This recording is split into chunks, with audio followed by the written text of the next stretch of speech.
This podcast contains spoilers, so listen at your own risk or call back after you've watched the movie. You know who you call. Leave a message. Maybe they'll call you back. Then again, maybe they won't. We're having ourselves quite a little game of phone tag here. Ring, ring, ring. I usually get this guy's answering machine. I'll call you right back. If you're there, please pick up the phone. I really want to talk to you. I check my fucking messages every day when I come home from work. My answering machine, zero. I got a blinking light. All I have to do is pick up this phone right here, inform the cinema, and your plan's kaput. No, I ain't got no phone. I had to pull, because people calling all the time, and who needs the aggravation, right? Interruptions. Hey man, just coming up on midnight now, and I just got done watching The Remarkable Life of Ibelin, I think is how you pronounce it. Movie that you've put me on to. You've come down to visit me in my part of the country today and given me this recommendation in person. And I've watched it this evening. But it's an interesting movie to watch because 99% of our friendship isn't in person. It's through the internet, essentially. It's through WhatsApp. It's through it's basically exclusively WhatsApp, I would say. And this film is all about that kind of relatively recent phenomena of friendships being entirely internet based. Now, our friendship is different in that we didn't meet digitally. We know what each other looks like. We are the origins of our friendship come from us living in the same area and going to school together and so forth. And also when we interface with each other, although it's digitally, it's kind of as ourselves, quote unquote. We're not sort of role playing as other avatar like characters. But it is interesting that, and I think about this a lot, that this shift to the digital and the virtual that is happening all over the world when it comes to socializing. And yeah, this is a very heavy movie. It's also uplifting and it's got a lot of sweetness to it, a lot of like kind of life affirming positivity to it. It's not trying to be a downer movie at all. But the subject matter, especially as a parent, is pretty devastating, but also very interesting. We watched a film earlier this year. I think it was this year. Could have been tail end of last year. I think it was this year, though, called Grand Theft Hamlet. Grand Theft Hamlet was about two friends who, I don't know much about their friendship pre that movie, but it seemed to be the case that they would have had a real in-person friendship.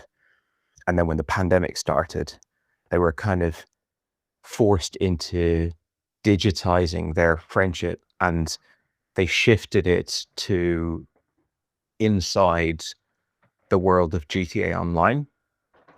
And then all the other characters, I know about all the other characters, a lot of the characters in that movie are people that they're finding in this world that are maybe, and the world in question being GTA Online, and maybe these people are, of course it was set in the pandemic, so it's a very specific time, but I got the impression that a lot of the more minor characters were like very reliant on living within that world. They felt free or empowered or actualized within GTA Online in a way that they didn't in their real life. Now, Grand Theft Hamlet doesn't dive too deep into that side of things, so to a degree it's speculation, but this movie does. This movie features a kind of cast of characters, if you will, the members of, I think it's Starlight, the guild that they're part of, who are they're not comfortable in our world, the real world, right? If you want to call it that. They are more comfortable and at home and feel like they can be they can live to a fuller extent within this World of Warcraft in this case is what it is. Which, of course, I'm sure you remember. I remember when World of Warcraft came out. I never played it. I don't think I've actually even played it for 5 minutes of my entire life. But it was maybe the biggest game of all time in terms of like a single game coming out and it being a phenomenon. I guess now we got like Minecraft, maybe would be another example, but Minecraft feels like it's come out more in an era of gaming being popular and less of a sort of fringe activity. World of Warcraft really felt like the first big one of that, like, now the internet exists era of gaming. And I believe it's still pretty big now, but it certainly was for many, many years enormous.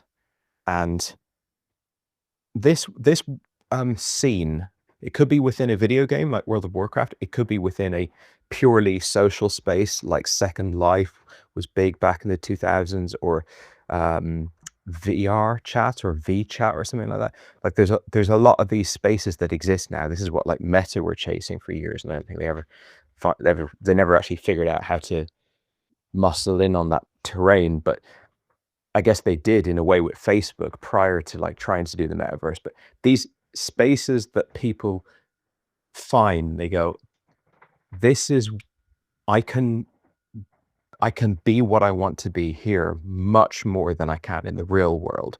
That one of the examples in this film is the young autistic man who can hug his mother in World of Warcraft, but can't in the real world, and can just generally be socially confident and stuff like that. And there's numerous examples across this film, and it's not that as a concept is not news to me, or I'm sure you, like, it's a very well-known thing that there are millions and millions of people out there who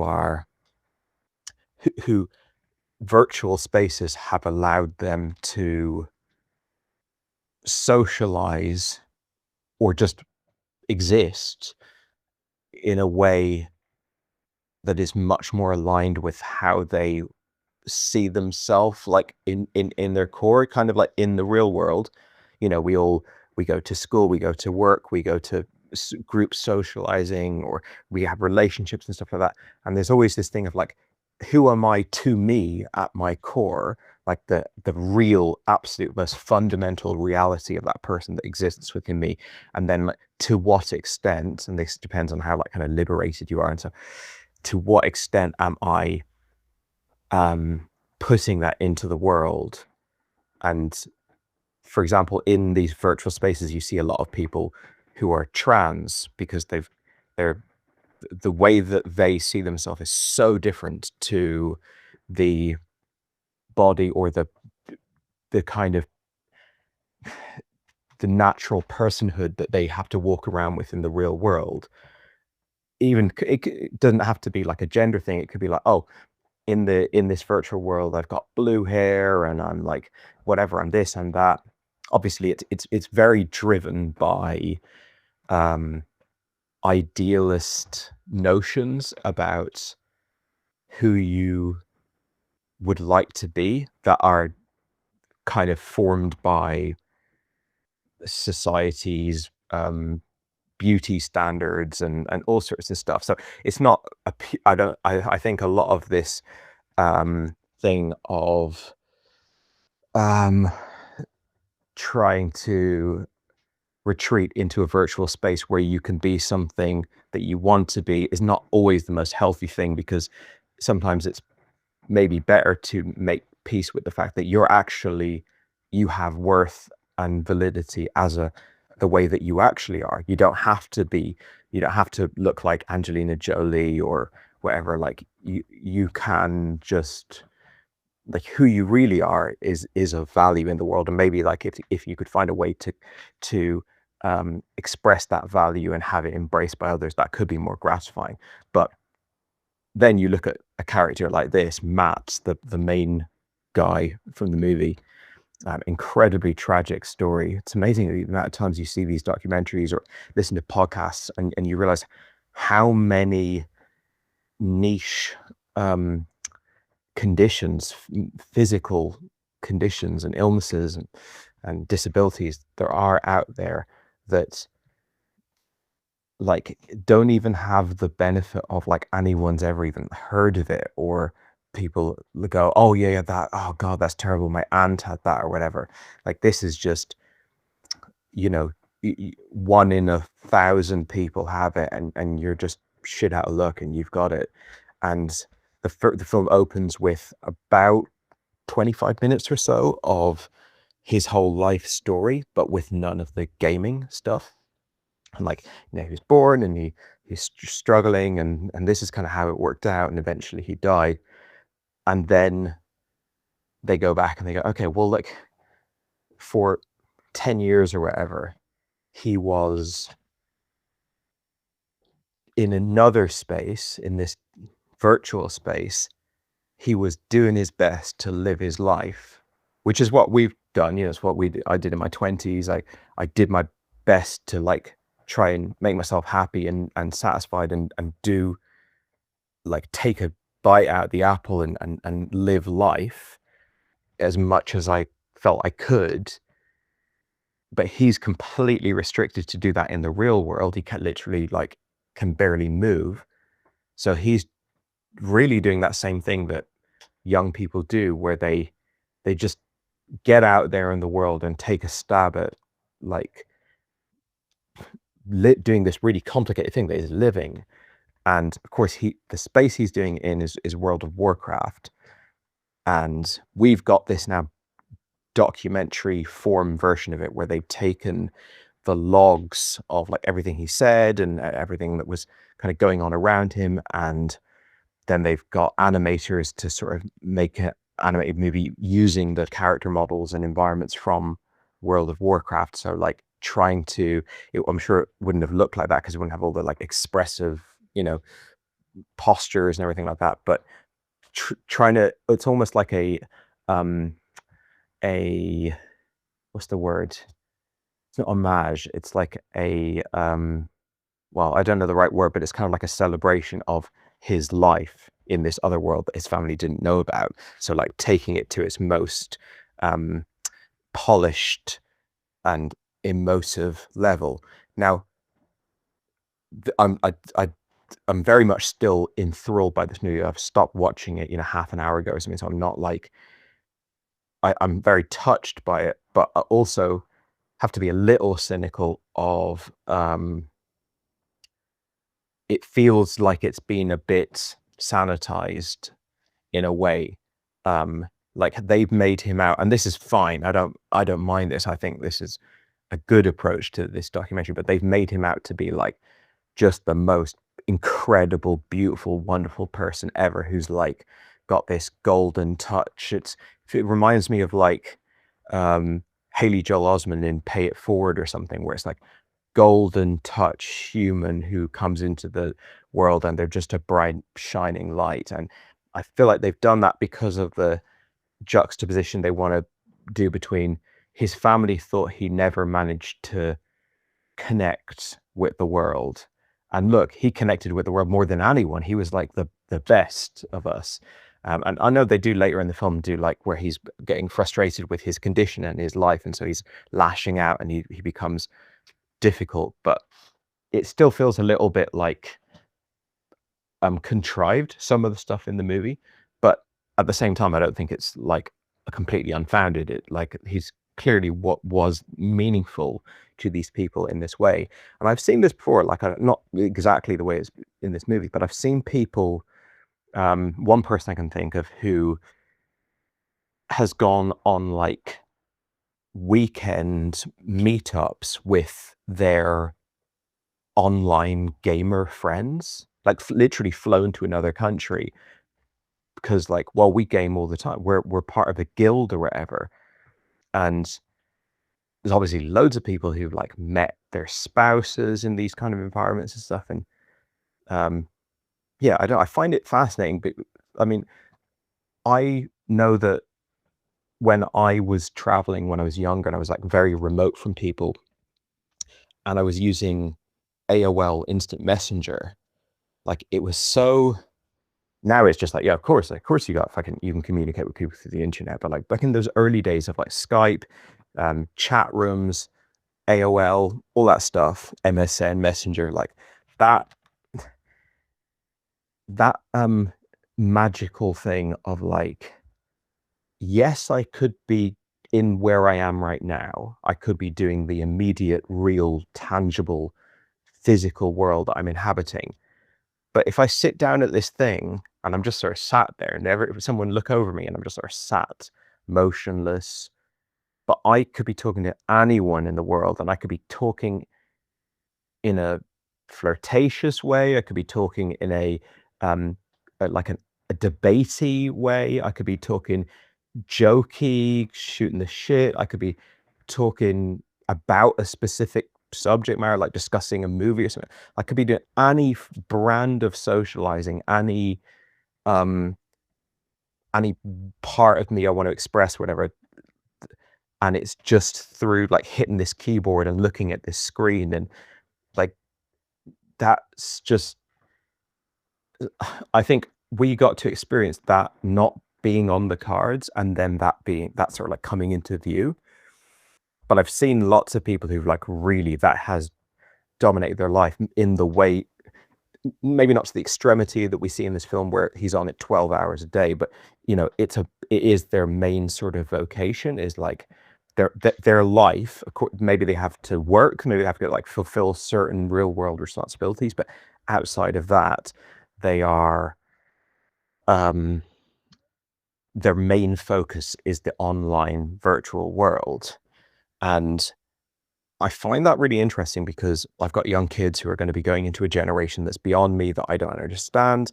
I know that in like more developed countries like Japan, like people have become, or not a majority of people, but a minority of people have become complete shut-ins. Now you can with things like Uber Eats and working remotely and online gaming and, you know, 1,001 things, you can, like, the world is increasingly set up to accommodate people who want to completely remove themselves from society and have their only access point to others be digital. And then if you layer in on top of that something like World of Warcraft, where it's within a virtual world where you're an avatar, it's not even Skype or something, it's when you exist, you don't exist as you.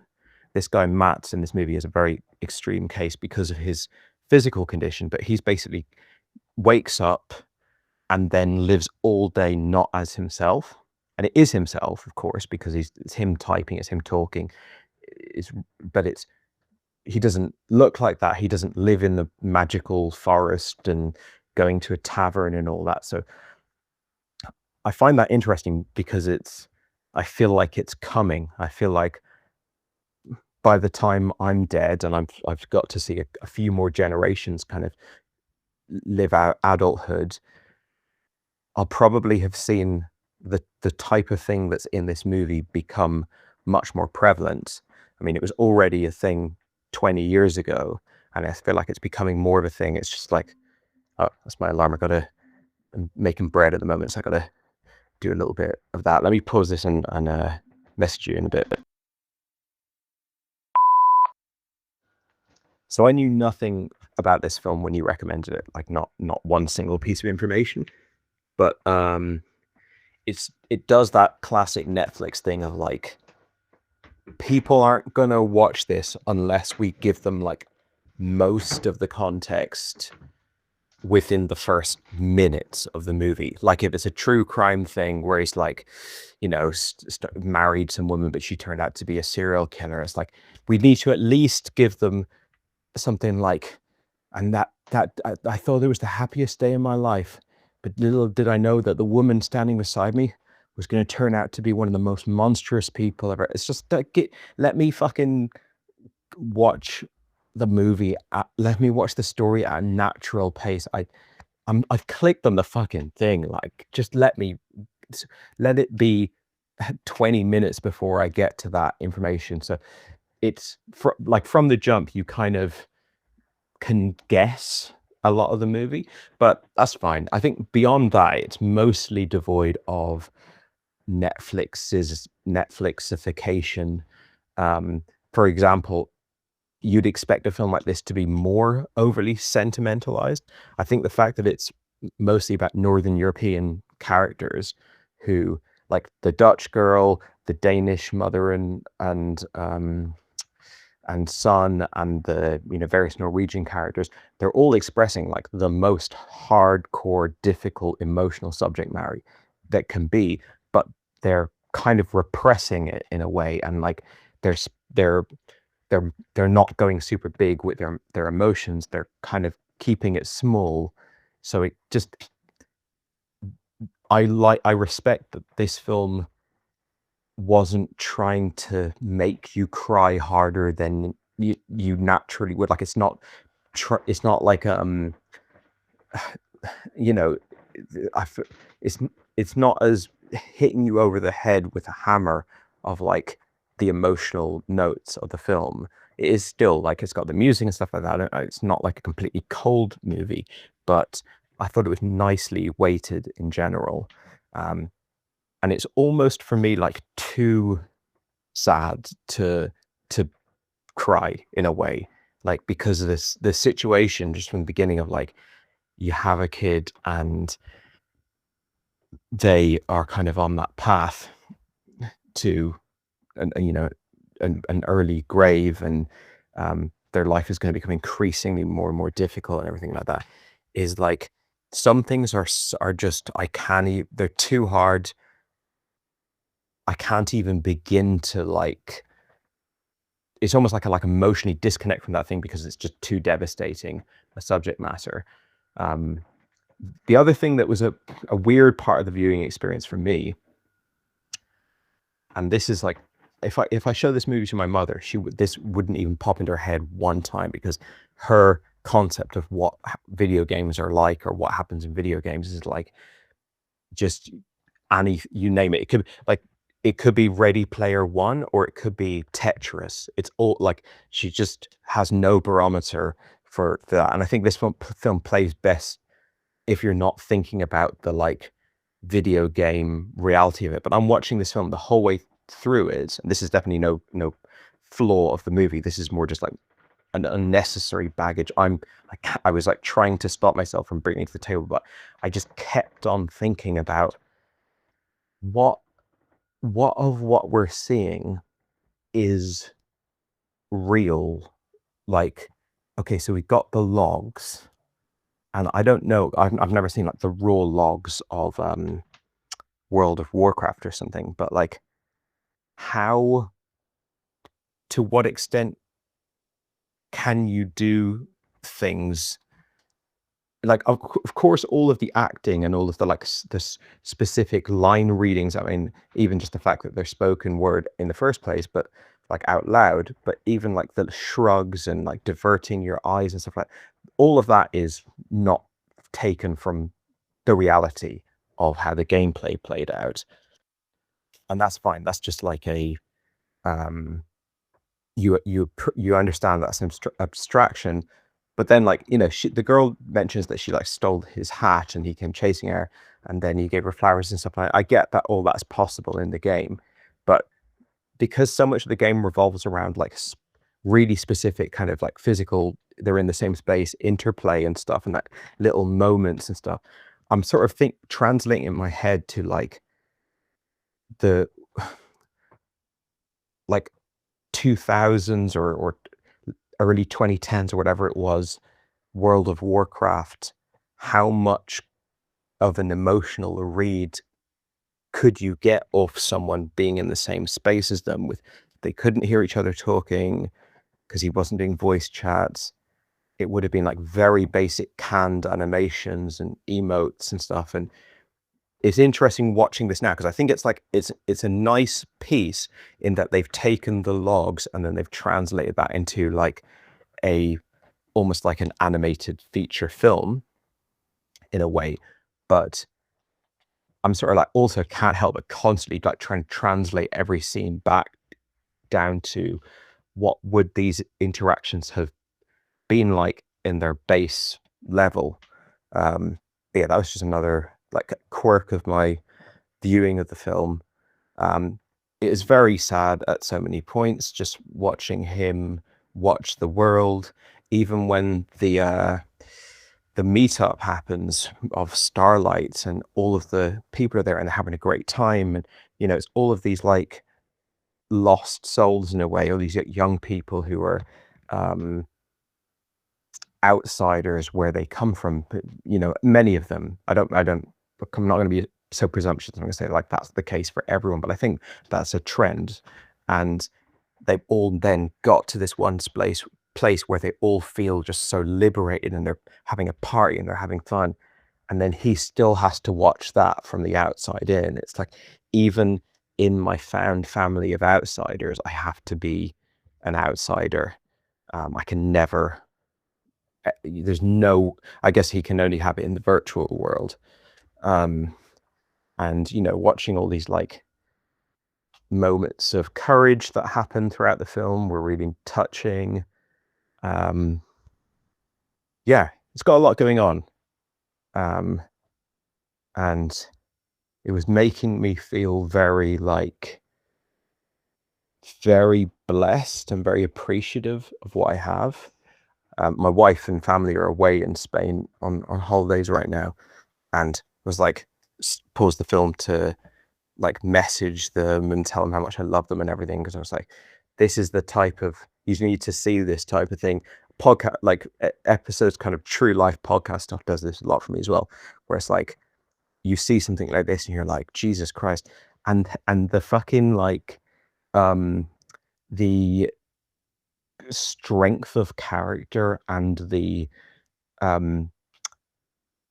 positivity that he's bringing to the world with his situation. It's like, I fucking better be like leveling up my what quality of a person I am.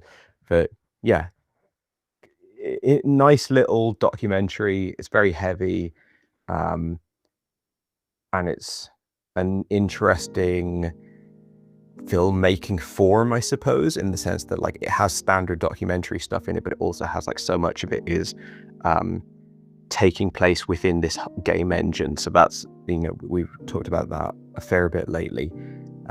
Perhaps a growing trend. At the end of the day, if people are going to live virtually, be it in games or metaverse or whatever, if that's how people are going to live, then when we make documentaries about people, we're going to have to make them in those spaces as well, because you know, really significant stuff is actually happening in those kind of spaces. So it's not just like a pure piece of artistic flair now when they make things in these kinds of, like, you actually have to, if you want to tell certain stories, you have to go beyond our world, or like what, you know, conventionally think of as our world. But yeah, anyway, thanks for putting me onto this. Never heard of it. And yeah, heavy one, but also like a good one to watch. Hey man, glad that you caught up with The Remarkable Life of Ibelin. And yeah, great seeing you yesterday as well for our yearly get together for a few hours, if that. I did make it back to London, and it was an arduous journey. And by the end of it, I was glad to get back into my own bed and felt pretty damn tired. Yeah, so I'm aware of this documentary filmmaker. I think his name is Benjamin Ree. Is that what it is? He done a documentary called The Painter and the Thief, which is a story about an artist and somebody steals her picture, and it becomes a big thing in, can't remember where they're from. Maybe it could be Norway as well. And basically the guy goes to prison, and then she becomes friends with the guy who stole her picture, and it's a good documentary. So I've been a fan of his work for a little bit, but I didn't initially realize that The Secret of Ibelin was, or The Remarkable Life of Ibelin, should I say, was by the same guy until afterwards. So he's 2 for 2 with me now. Yeah, I had no idea what this was about when I started watching it. Well, that is to say that I thought I was going to be watching something about the World of Warcraft community. And I thought it was going to be fun. Thought I was going to have a good time. I like documentaries about different communities. And so it's something to throw on while I'm waiting for dinner, not to be too invested in it. What I didn't know is it would be a documentary about a guy named Mats Steen who has some muscular condition that's absolutely a horrible condition to have to deal with it. Yeah, so the first 20-25 minutes, as you said, it is all hard going. You're hearing the mother blame herself because the condition's passed down through women and it only can go to the man. So that's a double case of bad luck. Not only are you the mother that's passed it down and have it, but you also have a son. So if you had a girl, it wouldn't have happened. And we're just seeing him go about his life, get worse and worse. You're hearing that he just became completely isolated from the world and gamed all the time and didn't really connect. And then you see a video of him looking in a hell of a lot of pain, or a hell of a lot of discomfort, to put it mildly anyway, at his relation's wedding, which was the last video. And then he is basically confirmed dead at that point. And yeah, that's fun. That's a fun first 20 minutes. And then the movie literally rewinds and it shows you that a completely different thing was going on at that time that is almost like a secret world if you don't understand anything about it. I have this with reading as well. My partner likes to read and I'm just seeing her look into a book, but then I started listening to an audiobook and all of a sudden I'm in the world and you kind of gain some understanding of where they go. And to some people who don't understand what gaming is and online communities, it can seem like it's just somebody staring at a box. And I think the film does a marvelous job of an almost Wizard of Oz moment where, what's her name, Dorothy, goes from black and white to the Technicolor and Land of Oz.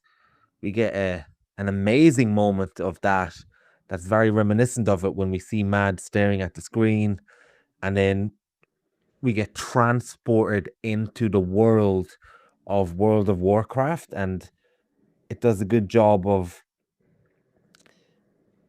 showing the kind of headspace that somebody who is invested in something, whether it's a book or a game or maybe a TV show or a movie to a lesser extent, I'd say, where you are somewhat in control of the world. I never thought about this until just now, but in video games, you're in the world, and although it's pre-rendered and designed just by the actions of moving around, you are almost in virtual reality. You might as well have a VR headset to an extent. When I play games now, and it could be something like Grand Theft Auto, and I jump off a cliff, I get butterflies in my stomach because the control is almost an appendage of myself that brings me to the avatar. And I think books are like that as well. You're in control of your thoughts that are generated and your imagination based on the words you read. So I guess it's a little bit different from TV and film, actually, but it's interesting hearing your thoughts on these communities and these virtual worlds. I actually met my partner online. Now, I was just going around on casual dating sites and not looking for anything proper. And it's funny, I didn't treat any of the people I was talking to as people, as in I didn't consider them people in terms of the same type of stakes that I would in the real world. I wouldn't talk to somebody in a bar, get a friendship with them, and then just disappear and things like that. But when you're talking to the people online, there's almost a less level of commitment because it doesn't feel real at times. And one of the reasons why I did end up meeting with my partner was I could feel how genuine she was, even through the online type of just lack of realness, lack of people. So with this movie and going online in general, you said, and I'm not paraphrasing too wrongly, I hope, but you said that people online can be themselves. And while you certainly can be yourself, I would argue that's not necessarily even the main thing that happens in stuff like World of Warcraft or these online communities. It's more like you can be anybody.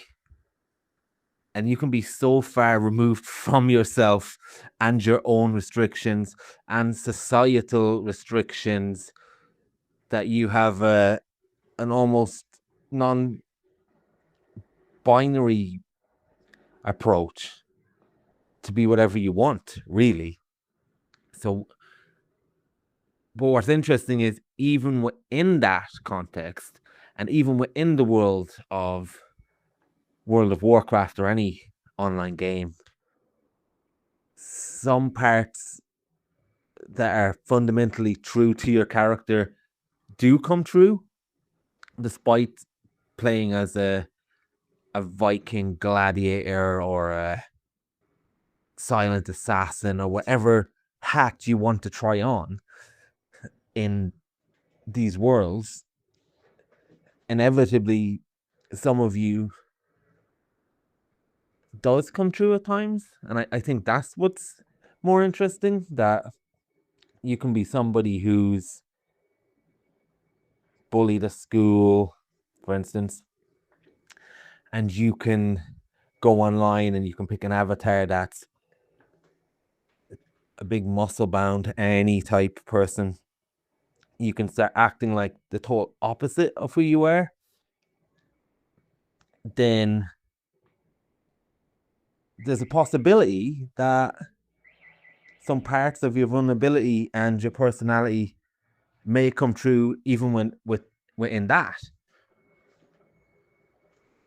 So yeah, I think the main thing that's different to offline to online is that you have more freedom to be anything you want to be, more so than actually having freedom to be yourself. Because what even is that, really? But I guess offline there is a lot more societal standards and social issues that are not there virtually. But anyway, yeah, I think this movie is almost revolutionary in some ways, and I don't know, like you mentioned, the Netflix type of approach, that is a typical thing, and I think this documentary is Netflix. And from what I remember, The Painter and the Thief, the other documentary, doesn't fold with that, doesn't start with that cold opening type of get 'em hooked type thing. I wonder if that's a Netflix note and we've talked about that previously. And it does feel like a very Netflix note that people are you've only got one chance, and we've got a lot of documentaries to be repeating with. You need to get them hooked in to begin with. But what I find revolutionary about this in many ways is this is almost like an adaptation of somebody's online life. And that's why some of the things that you ran into that you questioned, and rightly so, but I didn't have a problem with. So it's framed that this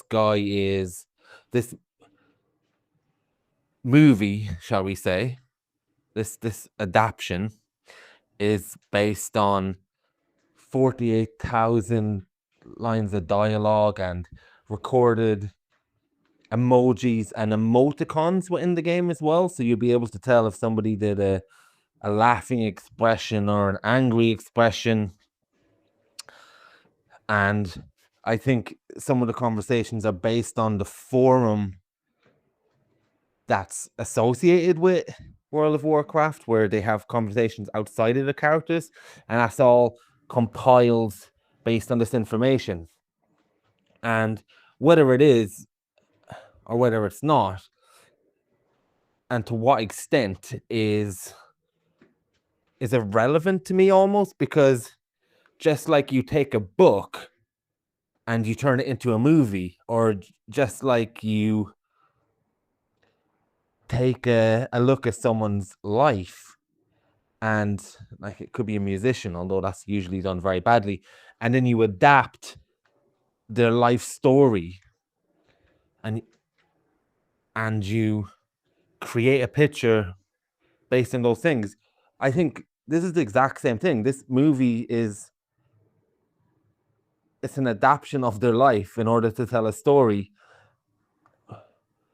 within a documentary form. But what we're getting on top of that is almost a feature-length movie on top of it. And it's almost like that reverse thing in American Animals, where you had Barry Keoghan and all these actors, I think it's Barry Keoghan, talking about how they stole this painting, another documentary about a stolen painting. And then you get the dramatized version of it with Hollywood actors, but you get the people who've actually done it talking to the camera. So it's almost a hybrid of a work of fiction within documentary filmmaking. Well, this is that from the other point of view, where you get the documentary first, where we hear about Mad's life and what a sad life he had in the offline world, or how it was perceived. And then we have the movie version of his life played out in World of Warcraft, and it basically is juxtaposing back to his real life. It's almost like a reverse Matrix in a way, where instead of take the red pill and we'll show you what it's really like, we get him living the version of Neo in his wheelchair, seeing what real life is, but actually taking the blue pill and living out his fantasies and living out these different realities in the world of the Matrix to an extent. And we get this strange phenomenon where,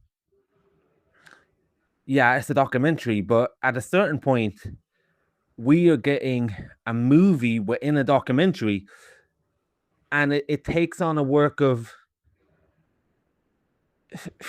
it's really weird. It's on the one hand, you know, you're watching something of a work of fiction, but it's got not only these real stakes of a real person, but we're also shown the first 20 minutes of what his whole life is like. So later in the movie, when we have him breaking down and really being angry and being a bit of a dickhead to the people in the World of Warcraft community. You're watching something where you're so emotionally invested to the adapted version, but everything is defined by the reality version. It's absolutely insane for the mind. So much so where one of the characters he's talking to is saying, "Where have you been? Have you gone to prison? Have you gone to hospital?" And in the moment where the movie version of his life crumbles, and now it's infesting his actual problems, almost like the virus of life catching up on you, and you just really want him to tell her, be yourself, get that moment of authenticity out, tell him your problems, confide, be emotional, be vulnerable. And when he finally says what happened and what his life is and shows that blog, that is a fucking powerful emotion and a powerful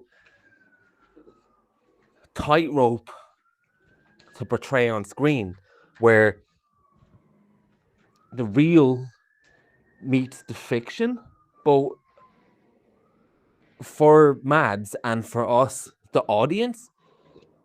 And you mentioned that they might have done an idealized version of how this guy is basically Haley Joel Osment in Pay It Forward.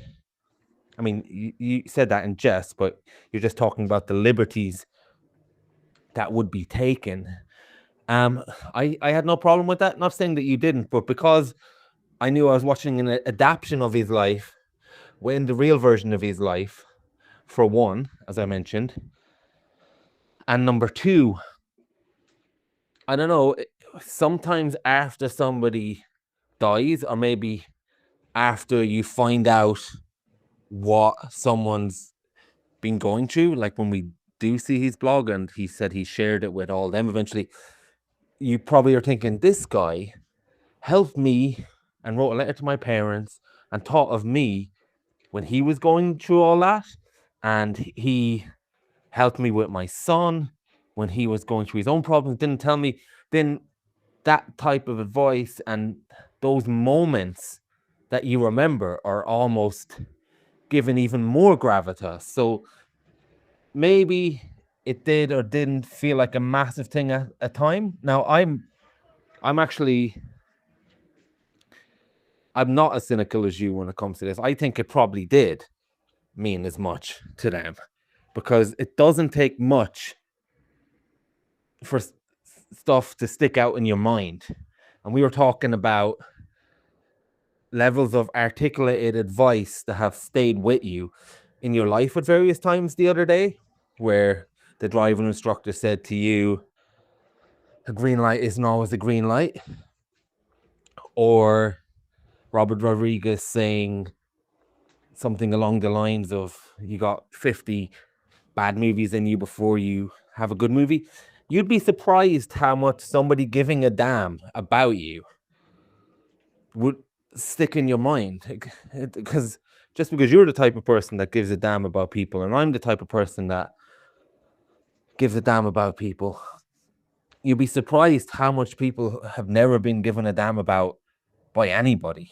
So somebody writing a letter to your parents on your behalf as a teenage girl would seem amazing, and probably might seem like something that would stick with you for life. And especially after you find out what they're being through. And that's a state in the documentary where we're interviewing with people, and probably even feel more at that point. And I can't help but feel something tragically triumphant about Mads giving the mother advice to play games with her autistic son, and their relationship that got him out of his room that he was living in.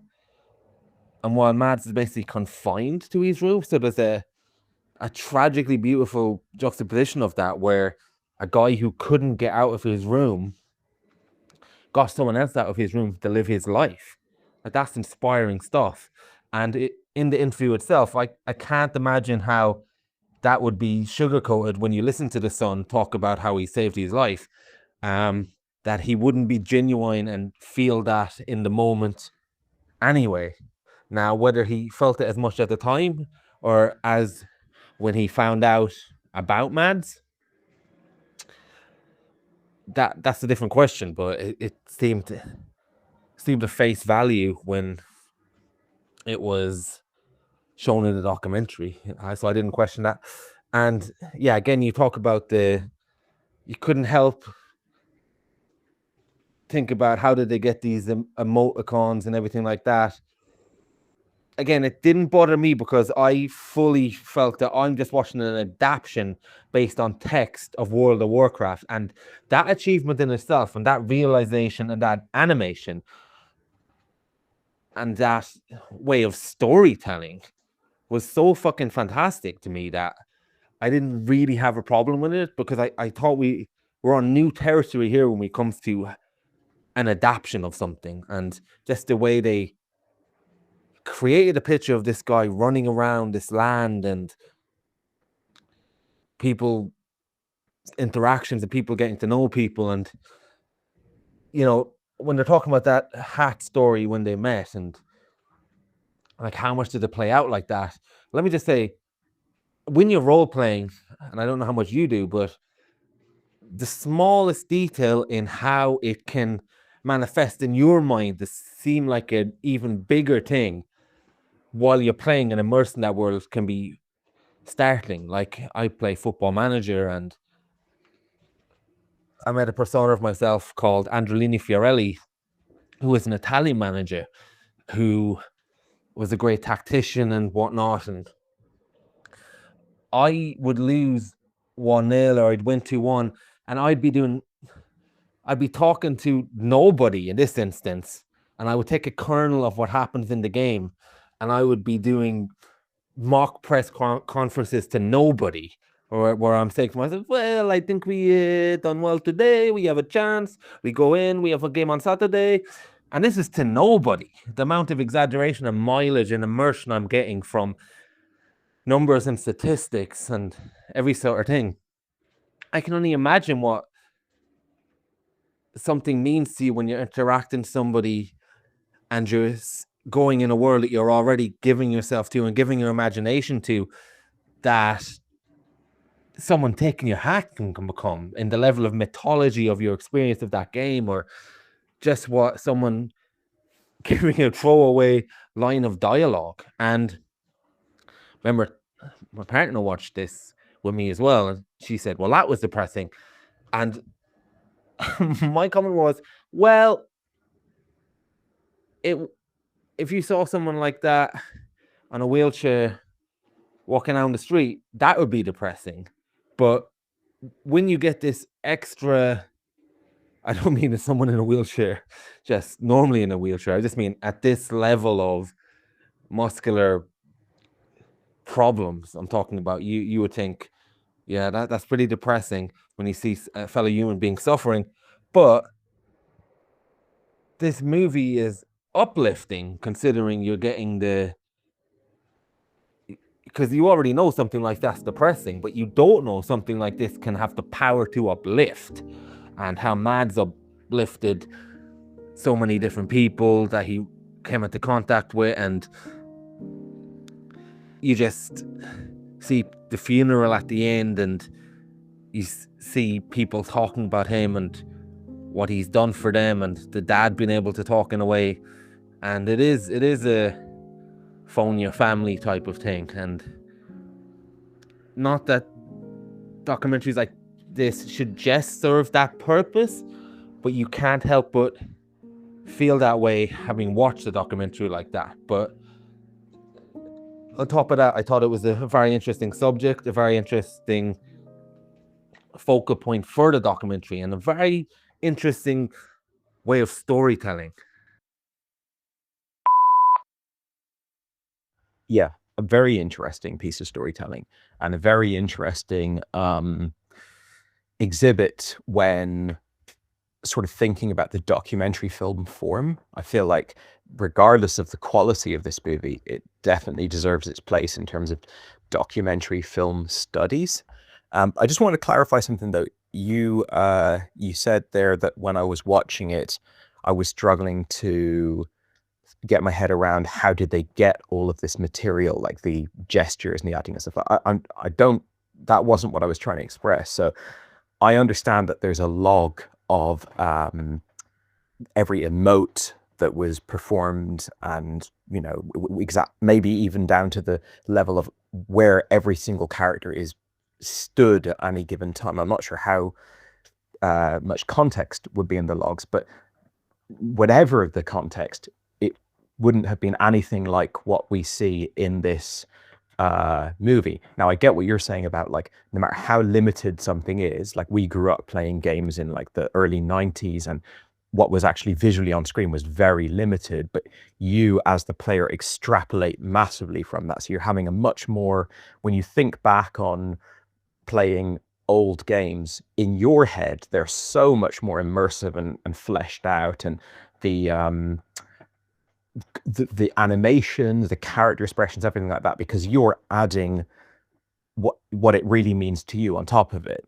But at the same time, what Matt and his friends would have been seeing on screen when they had these exchanges, I mean, literally seeing with their eye, not embellishing with their brain, but literally seeing on screen, would have been incredibly basic and unemotional in terms of like how, like, postures of people and just the general kind of presentation visually compared to what we get in this film. So it's an interesting thing where I completely agree with everything you said. I think you made some excellent points there about like the nature of adaptation, and also just how we embellish things ourselves. Like yourself with the Italian football manager, like that's a whole character that's completely fleshed out, whereas on screen, the on-screen representation of him is much more limited.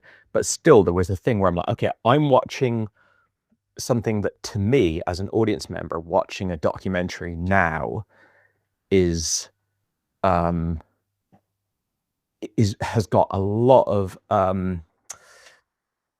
it can do a lot with animation and presentation to fully sell these moments, almost to the level of like a big animated feature film, right?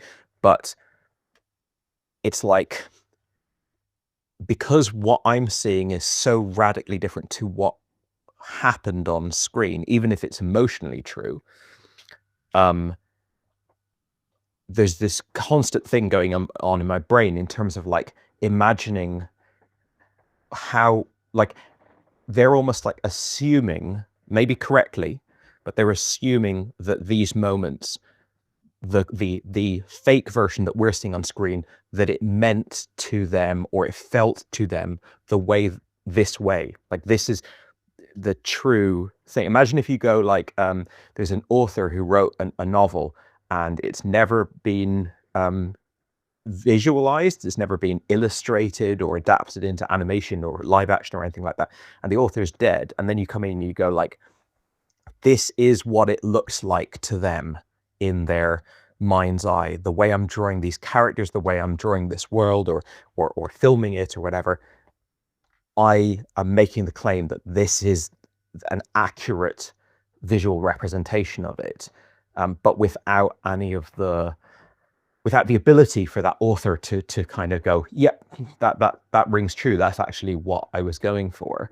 I'm not saying it's exact. There's obviously many reasons why it's different, because World of Warcraft is a visual medium and everything like that. But if you're adapting it in a way that all of the actual acting, quote unquote, the way people are moving around, people like, looking down at their feet in shyness, and then like, gingerly coming around a corner and like shrinking back, and then maybe being more assertive with their body language and all that stuff that we see, you're kind of taking the logs, which were like written, hand typed out. They weren't like the fullest expression of everyone's emotional truth. It's just what they chose to type into the thing. And then you're obviously being incredibly selective with that, because I don't know how many pages he says, it's like 42,000 pages, 10 years of gaming, and you're, plucking an hour of content out of that.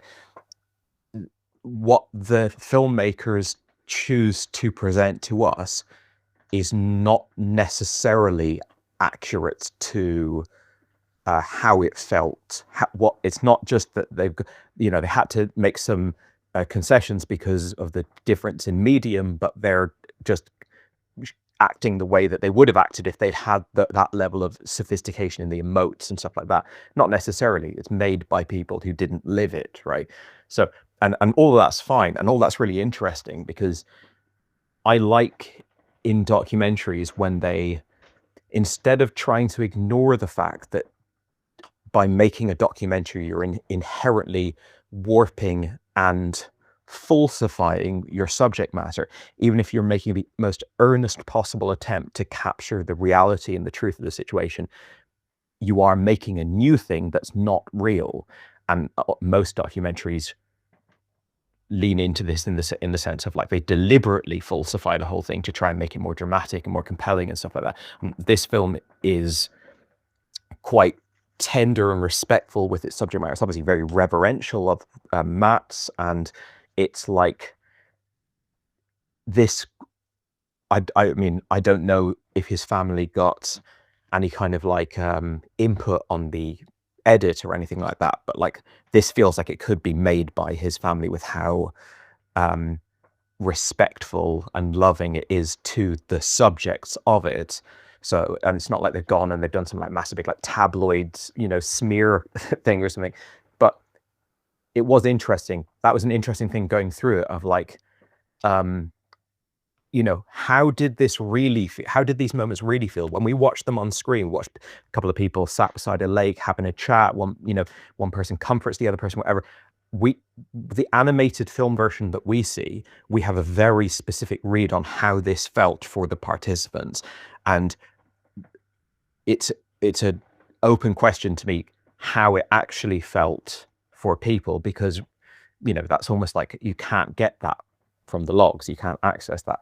But that's really interesting. Like I said, I love documentaries that are like, making you think about the form, making you think about documenting. Forget about documentary film, but just like documenting things, recording things. If you tell me a story about one of your friends and I go and tell it to someone else, what level of understanding of the reality of your friend's life does my friend have, who is like, Chinese whispered the whole way to them, and they like have formed something in their head, and everyone's, done their version of documenting and communicating and stuff like that. But, that is really interesting. And it's also, it is, even in terms of perception, you could say that me and you stood beside each other watching a couple having a conversation or an argument or something like that, we would both be seeing a completely different reality as well. So that type of stuff is the most interesting aspect of the documentary film form to me. And as you said, this is a really interesting piece of filmmaking and documentary filmmaking, because it's not just like, okay, so we got these, this union at this factory that's going on strike, and we need to go and interview everyone, the managers and the like CEO and the people boots on the ground, and then do a bit of history. This is like, okay, how do you even document this? And it's like, right starting from the beginning, how would one document this hidden world? Just like you said with looking over at your partner reading a book and going, well, if I just hold a camera up and just film her sat there reading a book, turning a page every few minutes, that's nothing. Like, that gives us absolutely nothing. And then presents an interesting challenge. She's obviously in the most immersive, incredible world, but one, as I said, that's very subjective and is very like, if you just then go and pick that book up yourself and read it and then start animating or something, you're not actually documenting her experience with it. But and it's, as you said, it's different with a video game because you're the one who's controlling it. And that's one of the things that makes video game A, like, such a unique medium, but B, such, like, the potential of video games as a artistic medium is absolutely enormous, and I think often delivered upon as well. It's not just like it's all untapped potential and they're wasting it all with FIFA and Call of Duty. There's like so many interesting video games and interesting experiences to have, and even in non-interesting video games there's so much incredibly rich, deep and interesting experiences you can have. But yeah, like, this is a documentary they got this this challenge, this documentary challenge, and there's probably endless ways that you can make it, but I enjoyed this film, but I also enjoyed thinking about this film, like thinking about making this film, selecting this project. What does this maybe open the door for and stuff like that? I've seen The Painter and the Thief. I didn't realize it was the same director. When that film came out, it was very, very well reviewed. Like, it was on a lot of people's year-end lists and stuff like that. And I guess I came to it with like that, when something is incredibly well reviewed, you kind of come to it like, this could be amazing. And that is always going to hurt a film, even if you're not like, this is definitely going to be the best thing ever. But even if you just got like a little bit of that light anticipation of like, maybe this is an incredible movie. And I remember being a bit underwhelmed by it. I think I liked it, and maybe was a bit like, oh, I just liked it kind of thing. But definitely didn't dislike it. So that's, like I said, 2 for 2. I don't know if they've made other directors. And yeah, but just one other thing I wanted to touch on is this subject of like, I think maybe I had said online, in these online spaces, you can be yourself, and then you kind of retorted that like these online spaces allow you to be anyone rather than be yourself. And I think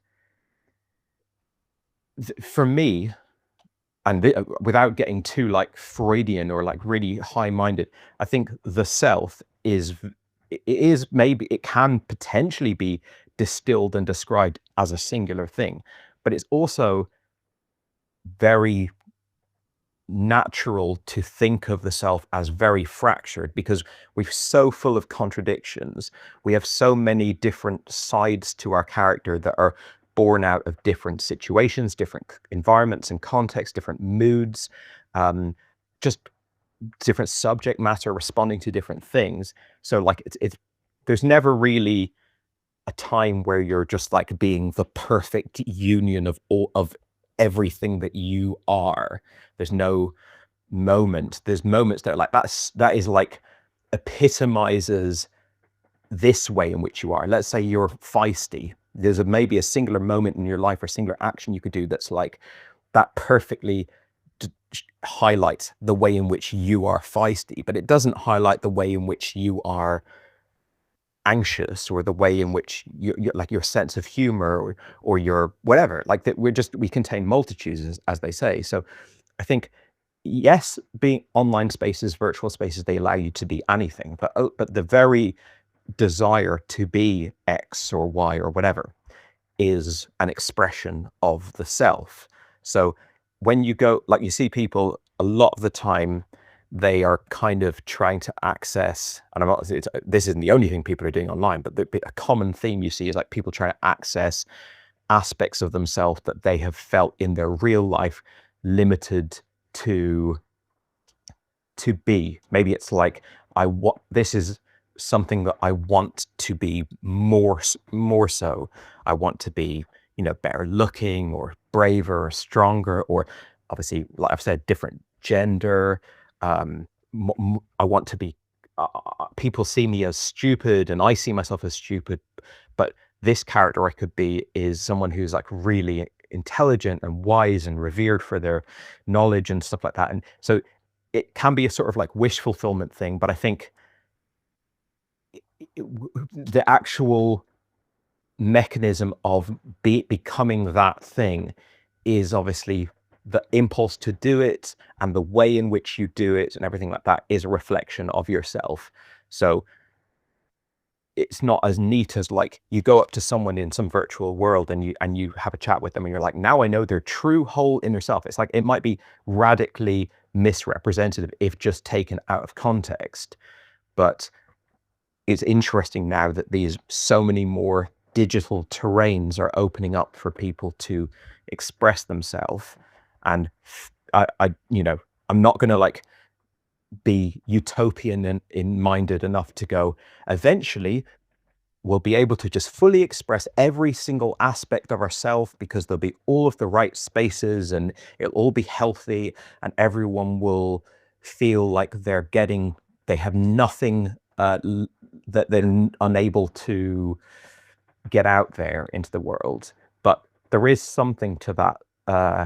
If you want to be like positive about technology and internet and all this kind of stuff, that is something that is good. When I was watching this movie, I was thinking about some people I'm aware of in my life and like people I've kind of acquaintances or like rubbed shoulders with in the past, and thinking about like I haven't really known about their digital world, be it on Discord or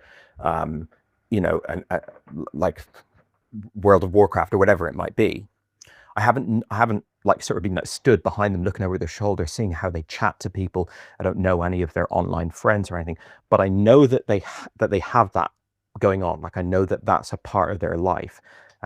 There's online spaces, be they games or social spaces or whatever, that are a big part of their life. I know that sort of fact about them, and I also know that they are people who have clearly exhibited a degree of friction with this real world. Right now, obviously, everyone has friction with the real world in some way, shape, or form.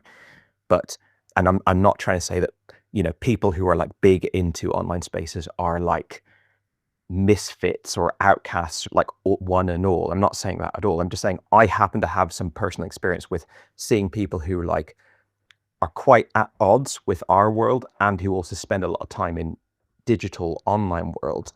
And I've never had the opportunity to see them in those other worlds where maybe they are much more comfortable, or maybe the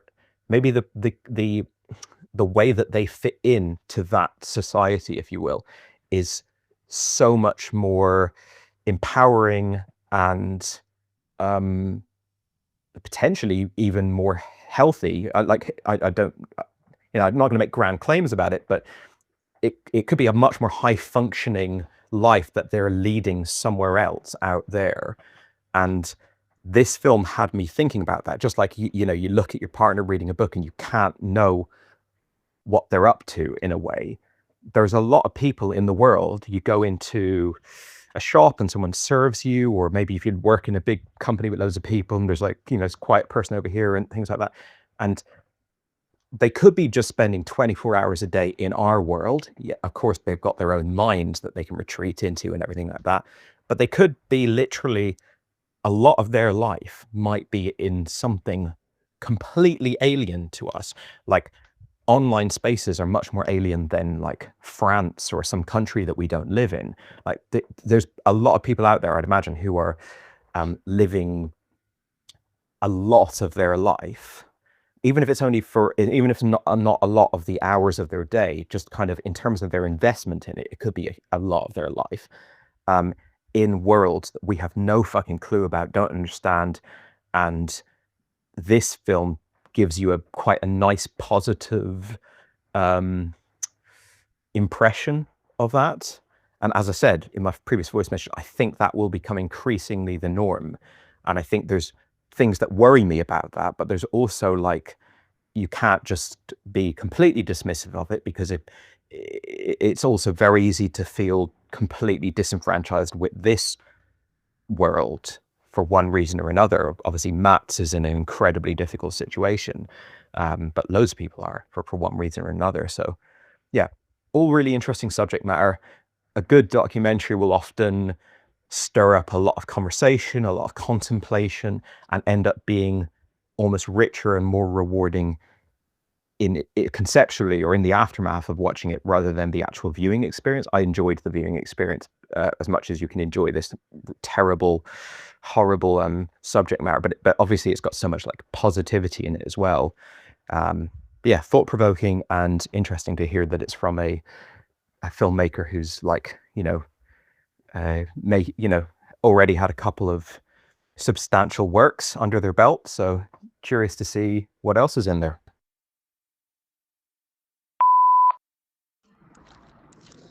Hey man, just heading into work now. Back to that grind. Yeah, I wonder, are you more aware of it? Because it's interesting hearing your voice no, on the one hand, you admit it's something that bothered you. I'm talking about how they compiled his life virtually on screen. But on the other hand, you freely admit that the form of the documentary itself is a form of manipulation. And just getting back to the book reference, documentaries pull that trick that audiobooks do, or even books themselves, where they will have a character tell you something in a specific order at a specific time, and that will conjure up images of something. And even just in the way of what you reveal first and what you reveal later, and the way you ask subjects to say things in the present tense. I'm a big fan of Nathan Fielder, and you're a big fan of Nathan Fielder.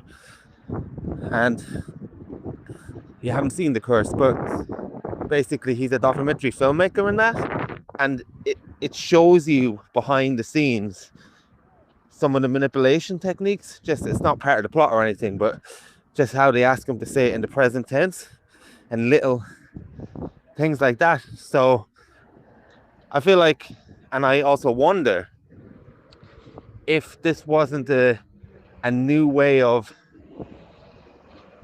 telling a story and making a documentary, would it have grated on you so much? Well, you said it didn't grate on you, but you were just aware of it.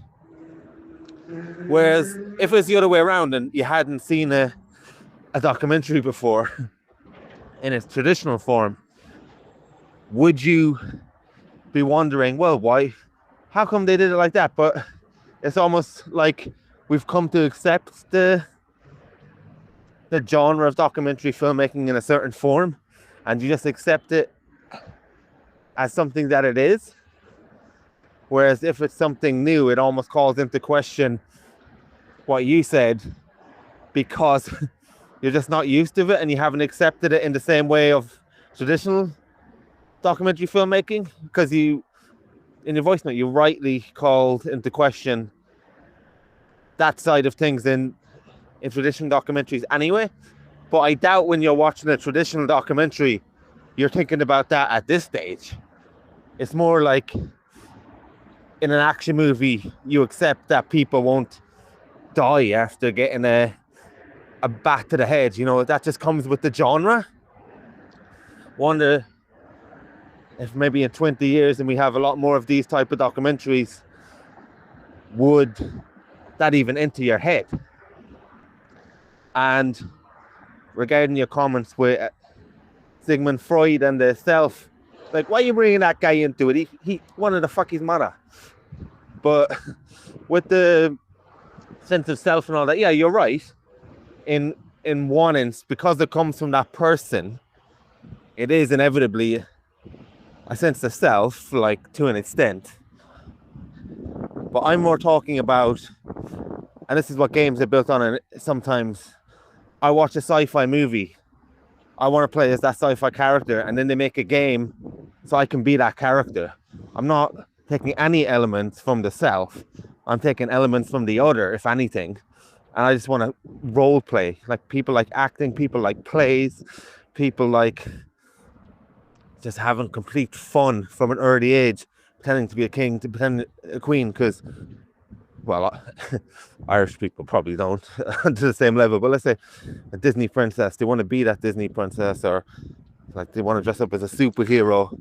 You're not trying to access a part of yourself, although arguably because it comes from you, technically it is. But how it applies to this type of thing is sometimes there's nothing much of yourself in there.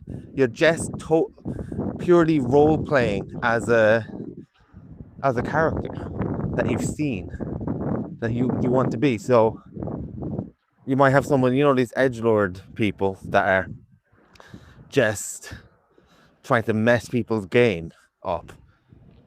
It's because they think it's funny. And you might go into it and think, well, why does that person think it's funny? Blah, blah.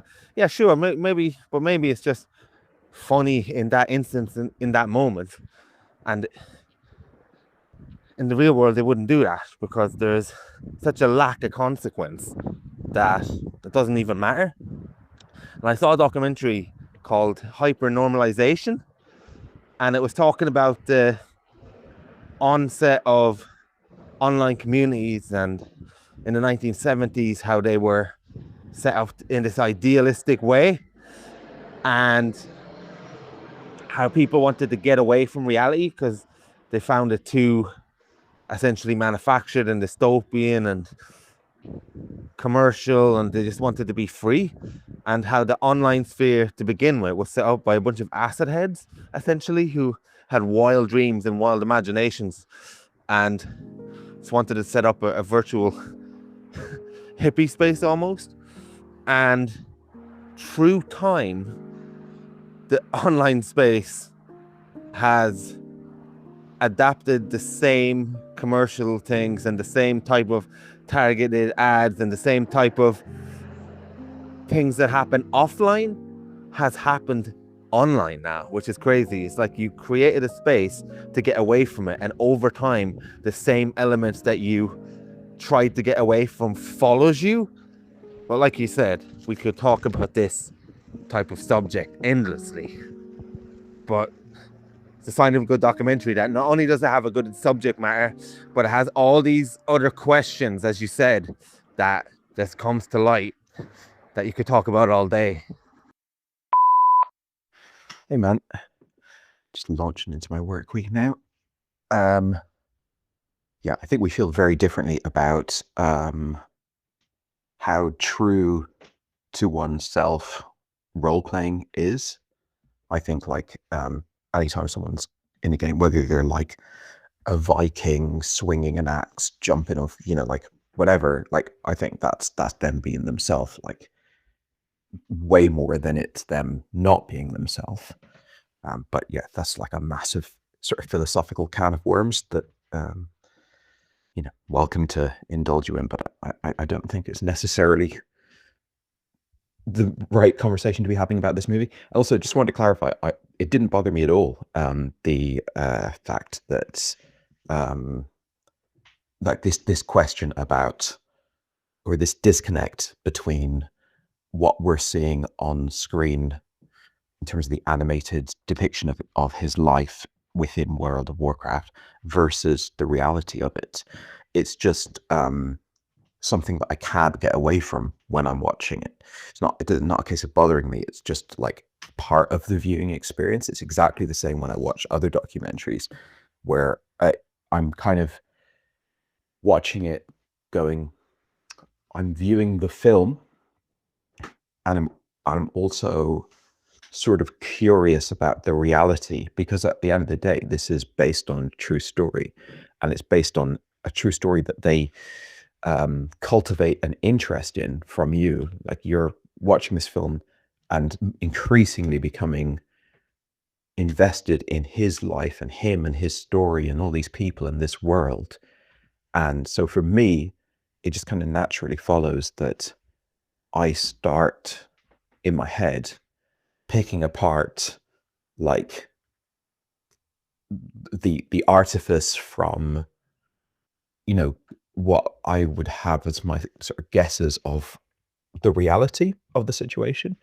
And because of the form of this film, like the actual like literal way in which it's made, it gives you a point of deviation there from between, like if they were literally playing World of Warcraft all this time.